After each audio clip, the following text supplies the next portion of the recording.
ఒకరోజు ఒక పంది వచ్చి సింహంతో ఛాలెంజ్ చేసింది. ఏమనంటే, ఒకసారి నాతో కొట్లాడి నాతో గెలిచి చూపి. కానీ సింహం మాత్రం ఏమాత్రం పట్టించుకోకుండా అక్కడి నుంచి వెళ్ళిపోయింది. అప్పుడు పక్కనే ఉన్న నక్క వచ్చి సింహంతో అన్నది, ఏంటి ప్రభు మీరు భయపడ్డారా? అప్పుడు సింహం ఉండి, అవును నేను భయపడ్డాను అని చెప్పేసి అక్కడి నుంచి మెల్లగా తిన్నగా ముందుకు వెళ్ళిపోయింది.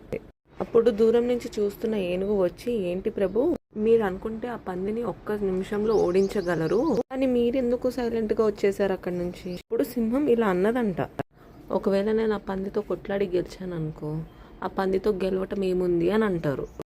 ఇన్ కేస్ సరే అని చెప్పి ఆ పందితో గొడవ పడుతున్నప్పుడు నాకు ఆ పంది మీద జాలేసింది అనుకో, జాలేసి వదిలేస్తాను. అప్పుడు ఏమనుకుంటారు, ఇది చాతకాంతనమో అనుకుంటారు. సో ఈ రెండు కేసెస్లో ఇక్కడ నా టైం వేస్ట్, వాల్యూ వేస్ట్. కానీ ఇక్కడ వచ్చేది ఏమీ లేదు నాకు ఇక్కడ.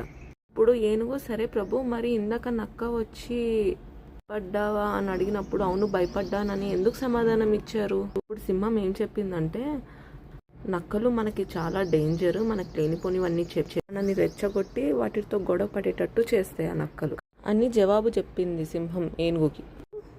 మనము ఈ స్టోరీలో నేర్చుకోవాల్సింది 2 లెసన్స్. ఏంటంటే, లెసన్ 1 ఏంటంటే, బయట చాలామంది ఇలానే పందిలానే మనతో కొట్లాట పెట్టుకోవాలని చూస్తారు. వాళ్ళు పెట్టుకోవాలని చూసారు కదా అని చెప్పి మనం పెట్టుకుంటూ పోయామనుకోండి, వాళ్ళు ఎట్లాగో ఒక రీజన్ లేకుండా వాళ్ళ సెల్ఫ్ సాటిస్ఫాక్షన్ కోసమో వాడి ఈగో కోసమో దేనికోసమో దానికోసం మనతో గొడవ పడతారు. వాళ్ళు గొడవ పడుతున్నారు కదా అని చెప్పి మనం గొడవ పడ్డాం అనుకోండి, మన టైము వాల్యూ వేస్ట్ అక్కడ. సో మనం గొడవ పడకుండా అక్కడి నుంచి వెళ్ళిపోవాలి. అంటే నేను చెప్పాలనుకున్నది ఏంటంటే, రీజన్ లేకుండా గొడవ పడేటోళ్ళతోటి మనం గొడవ పడి మన టైం వాల్యూ వేస్ట్ చేసుకోవద్దు. ఎందుకంటే పోయిన టైము మళ్ళీ వెనక్కి రాదు. ఇది నేను చెప్పనవసరం లేదు, అది అందరికీ తెలుసు. సో టైం వేస్ట్ చేసుకోకండి గొడవ పడి. లెసన్ 2 ఏంటంటే, మన జీవితంలో కూడా నక్కలాగానే వాళ్ళ ఆనందం కోసం మనని రెచ్చగొట్టి లేనిపోని చాడీలు చెప్పి గొడవ పడేటట్టు చేస్తారనమాట.